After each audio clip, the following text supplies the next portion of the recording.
Qala al-mu'allif qutbu isyad Syarif Abdullah bin Alawi al-Haddad nafa'ana Allah ta'ala biha bi ulumi dunya wal akhirah.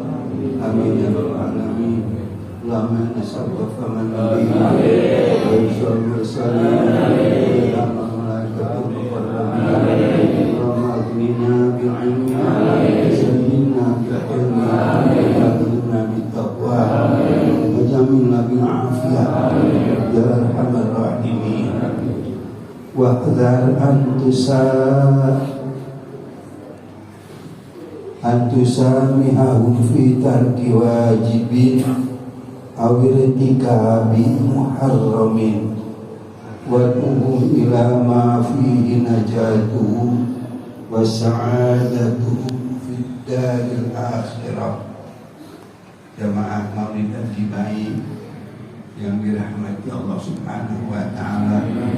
Alhamdulillah, selepas kita melewati Syahrul Mu'azzam, Syahrul Mubarak, kita Allah takdirkan panjang umur hingga kembali bisa bertemu, berkumpul bersama-sama di majelis ini untuk secara berjamaah melantunkan kata sholawat ke hadapan panutan dan junjungan kita Kanjeng Nabi Agung Muhammad SAW.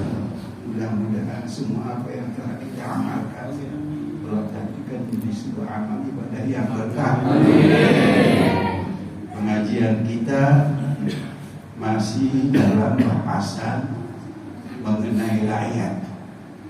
Ternyata bukan cuma Prabowo yang punya rakyat, kita juga punya rakyat. Sebagaimana telah dijelaskan bahwa rakyat kita itu ada yang khusus, ada yang umum. Yang khusus daripada rakyat kita adalah mata, lisan, kuping, tangan, perut, kaki, dan panji, dan 7 macam yang telah saya sebutkan satu persatu. Itu adalah rakyat kita yang harus kita kendalikan dan harus kita kemudikan, kita setir ke arah jalan yang bisa menyampaikan ridhonya Allah subhanahu wa ta'ala. Karena itu nikmat yang besar, dan setiap nikmat wajib kita syukuri. Cara mensyukuri rakyat kita yang 7 itu dengan kita gunakan untuk berkhidmat dan beribadah kehadirat Allah subhanahu wa ta'ala. Jadi pada ketika kita beribadah kepada Allah, rakyat kita pun bersama-sama kita ikut ibadah. Seperti yang telah saya contohkan, kalau ada orang kebetulan musholanya di pinggir jalan, lagi sholat, katanya melihat sosok yang mobil lewat. Siapa ya, cakep banget, dalam hatinya ketika sedang sholat. Nah, ini memberi arti bahwa matanya dan pikirannya tidak ikut sholat. Ajak matanya sholat. Bagaimana kita mengajak mata kita dalam bersolat? Layangkan pandangan ke tempat yang akan kita jadikan tempat sujud kita. Sini, terus ke sana. Jadi kalau sempat melihat orang yang lewat, berarti pandangannya tidak ke tempat sujud. Itu rakyat yang khusus kita. Kemudian rakyat yang umum adalah ahli kita, istri, anak. Itu adalah rakyat kita. Mereka juga harus diajak beribadah.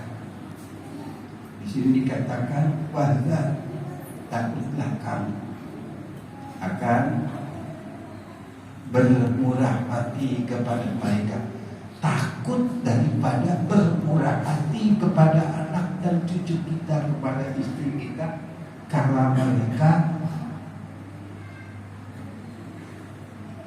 meninggalkan yang diwajibkan oleh Allah Subhanahu wa Ta'ala.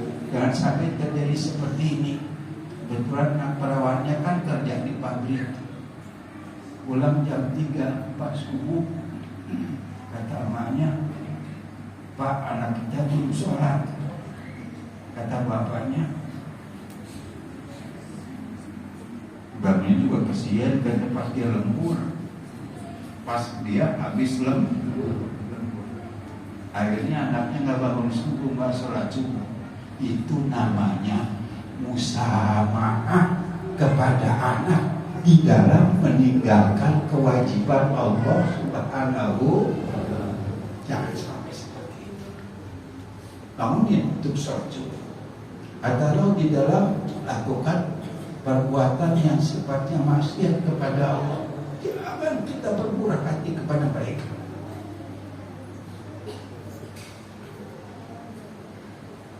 Wad'uhum ila ma fihi najatuhum wa sa'adatuhum fid daril akhirah. Ajaklah mereka kepada apa yang akan menyelamatkan mereka dan membahagiakan mereka di akhirat, nggak disebut di dunia. Nggak begini. Keselamatan mereka dan kebahagiaan mereka di dunia dan akhirat. Al-Imam Al-Haddad nggak gitu ngomongnya. Kepada ajak mereka kepada yang menyelamatkan anak-anak kita, istri kita, keluarga kita, dan kebahagiaan mereka di akhirat. Tidak disebut di dunia. Mungkin karena pada dasarnya dunia ini ada fitnah di muabalah, tempat fitnah dan tempat bencana. Itulah sebabnya kenapa malaikat terheran-heran kalau terjadi ada seorang hamba mati dalam husnul khatimah. Kok bisa manusia sedemikian lemah bisa mati dalam husnul khatimah, sedangkan malaikat pilihan Allah diturunkan ke bumi ini jelas dengan fitnah dunia. Wahsin adabakum, bikin baik adab-adab keluarga kita. Jangan jadi anak kurang ajar, istri kurang ajar. Wala taqlis fi qulubihim hubbad dunya wa syahwatiha. Ini garis bawahi. Jangan engkau tanamkan di hati anak kita, istri kita. Jangan engkau tanamkan hubbud dunia, cinta dunia dan cinta segala kemewahan dunia, karena itu akan membuat mereka celaka. Hubbud dunya ra'su kulli khati'atin wa syarr.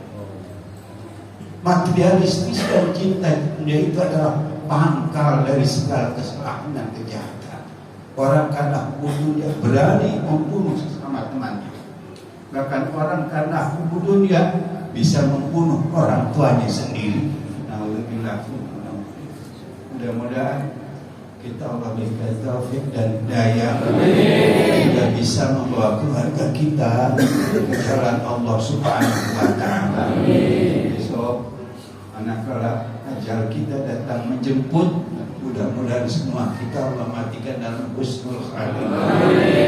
Wallahu a'lam. Bismillahirrahmanirrahim. Allahumma istauda'tuka ma'allamtani